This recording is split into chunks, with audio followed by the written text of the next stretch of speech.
There is something deeply misunderstood about the people we call narcissists. From the outside, they appear untouchable. They seem confident, magnetic, powerful, almost impossible to shake.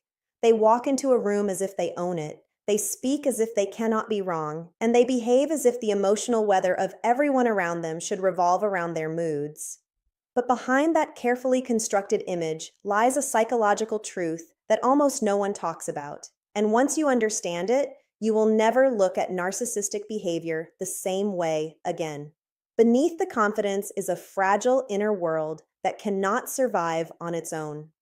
The narcissistic ego is not powered by self-worth.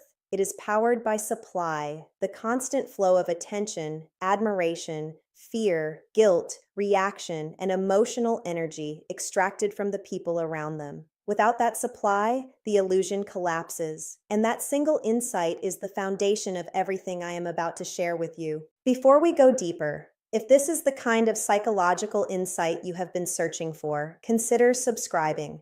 Because on this channel, we regularly explore the hidden mechanics of manipulation, the science of emotional resilience, and the practical tools that help you build unshakable confidence and protect your mental well-being. What you are about to learn is not about revenge, and it is not about hurting anyone. It is about something far more powerful, learning how to make a narcissist's inflated self-image lose its grip on your mind, your emotions, and your life. Because the moment their ego no longer controls you, it no longer has power over you. And that is the truest form of freedom. The first shift begins with understanding the psychological currency that fuels narcissistic behavior. Clinicians often refer to it as narcissistic supply, a term that describes the emotional fuel narcissists extract from others to maintain their self-image. Every compliment you overgive, every apology you make when you did nothing wrong, every time you scramble to soothe their mood, every reaction of shock, hurt, or desperation becomes food for the ego they have constructed. This is why the first way to weaken that ego's influence over you is to stop overfeeding it. Not through cruelty, not through cold silence used as a weapon, but through calm, measured, adult communication that no longer rewards manipulation with excessive emotional energy. In practice, this means you stop praising to avoid conflict, you stop reassuring someone who is fishing for admiration through self-pity, and you stop performing gratitude you do not feel. When a coworker constantly redirects every conversation back to their achievements, you simply acknowledge them briefly and move on, without the exaggerated admiration they are mining for. When a family member tells the same inflated story for the 100th time, you respond with polite neutrality rather than the emotional fireworks they are trying to trigger. The mistake most people make here is confusing withdrawal with punishment. This is not about giving the silent treatment.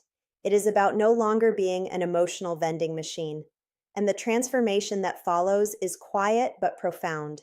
You begin to feel a strange stillness inside you because you finally realize how much of your energy was being unconsciously siphoned every single day.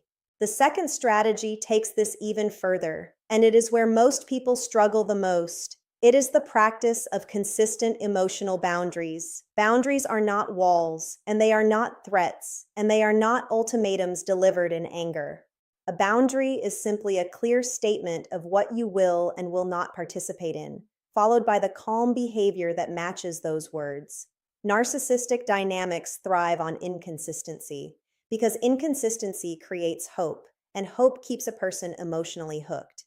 If you say no on Monday and yes on Wednesday because you were worn down, you have taught the other person that pressure works. And once pressure works, it will be used again and again. The psychology behind this is rooted in intermittent reinforcement, one of the most powerful behavioral patterns ever studied, the same pattern that makes gambling so addictive. When rewards are unpredictable, the behavior seeking that reward becomes stronger, not weaker. This is why a narcissistic parent, partner, or colleague will push harder the moment they sense your boundary softening. Your job is not to argue, not to justify, not to convince them your boundary is reasonable. Your job is simply to hold it, quietly, consistently, without drama. If a relative repeatedly makes cutting remarks disguised as jokes, You calmly say that you are not willing to continue the conversation when it goes there, and then you actually end the conversation every single time, without exception.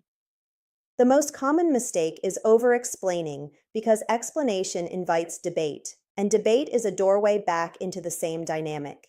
The emotional shift you will feel from this, over time, is remarkable. You stop feeling like a person constantly bracing for the next emotional impact, and you begin to feel like someone standing on solid ground. The third strategy is one of the most misunderstood, and it is the practice of emotional neutrality during provocation. Narcissistic behavior often includes what psychologists describe as baiting, small provocations, backhanded compliments, unfair criticisms, or sudden shifts in tone designed to trigger a strong emotional reaction. The reaction is the goal. Your anger confirms their power. Your tears confirm their impact. Your defensive explanations confirm that they still occupy central space in your mind. Emotional neutrality removes all of that fuel from the fire. This is not suppression, and it is not pretending you feel nothing. It is a trained response of pausing, breathing, and choosing a measured reply rather than an impulsive one. In a workplace, when a manipulative colleague makes a subtle comment designed to embarrass you in front of others, you respond with a short, composed, unbothered sentence and return to the topic at hand. In a romantic relationship where a partner tries to spark a fight in order to control the emotional temperature of the evening, you decline the invitation to escalate, gently naming what you observe and stepping away if needed. The psychological principle behind this is called affect regulation, the capacity to manage the intensity and duration of your emotional responses. When your affect is regulated, someone else's dysregulation cannot pull you in. And here is the part almost no one talks about. Narcissistic dynamics depend on emotional contagion, the tendency for one person's emotional state to spread to another. When you remain calm, you break the contagion. You become, in a sense, emotionally unreachable in the ways that used to hurt you, while still being fully present as a human being. The mistake to avoid is fake calmness, the tight-jawed, sarcastic, passive-aggressive kind that leaks anger through every syllable. True neutrality comes from genuine inner regulation, and that only develops with practice. The fourth strategy moves the focus back to you, where it truly belongs, and it is the development of independent confidence. Narcissistic behavior can only shape your self-image if your self-image depends on external feedback. When you rely on other people to tell you who you are, whether you are good enough, whether you are lovable, whether you are competent, you hand them a remote control to your inner world. Independent confidence is the slow, deliberate process of building an internal reference point for your own worth. This is done through what psychologists call self-concept clarity, the degree to which your beliefs about yourself are clearly defined, internally consistent, and stable over time. You strengthen self-concept clarity through honest self-reflection, through keeping small promises to yourself, through developing skills that make you feel capable, and through surrounding yourself with people who reflect an accurate, respectful image of who you are. When your sense of self is built this way, a narcissistic person's distorted mirror stops having any authority over you. Their criticism no longer defines you. Their approval no longer completes you. Their opinion becomes one voice among many, and often not a particularly credible one. In everyday life, this looks like continuing to pursue your goals even when someone belittles them, trusting your own memory of events when someone tries to rewrite them, and recognizing your own progress even when it goes unacknowledged. The mistake here is trying to build confidence through arguing with the narcissistic person, hoping they will finally see you clearly. They will not.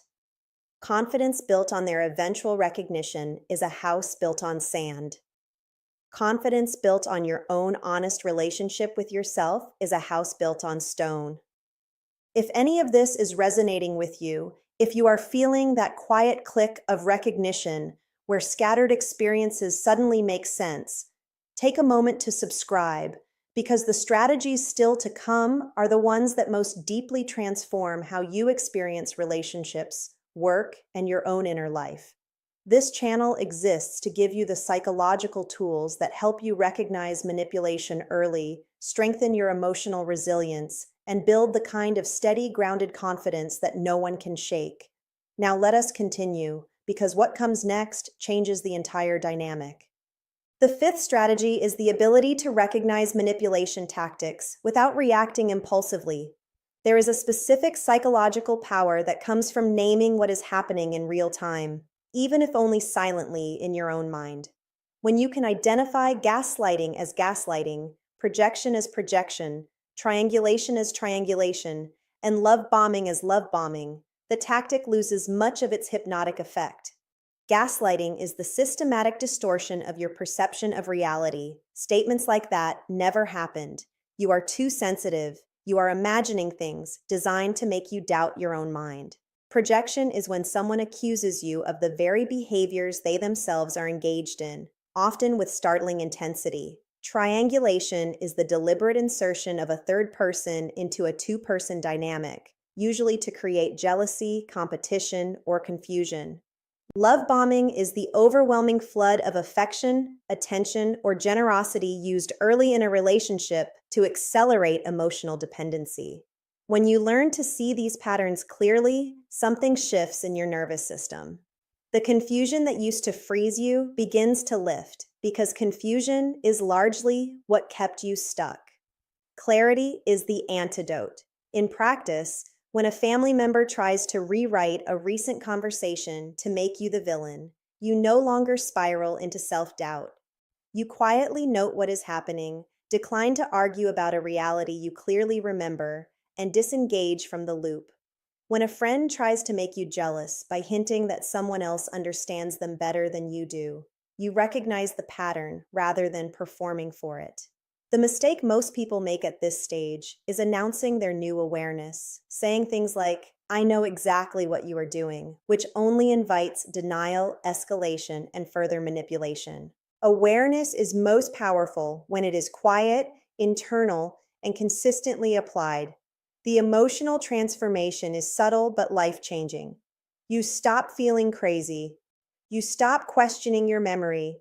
You begin to trust yourself again, and that trust becomes the foundation of everything else. The sixth strategy is perhaps the most freeing of all, and it is the refusal to participate in cycles of conflict.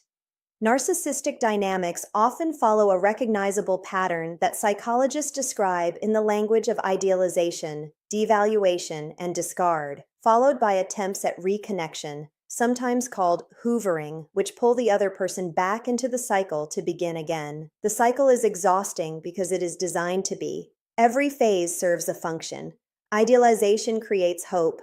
Devaluation creates self-doubt. Discard creates panic, and hoovering creates relief so intense that it feels like love. This is not love. This is a nervous system trapped in a loop. Refusing to participate in this cycle does not mean cutting off every difficult person in your life. Sometimes it means limited contact, sometimes it means structured contact, sometimes it means full separation, and sometimes it means learning to be physically present while emotionally uninvested in the drama being offered to you.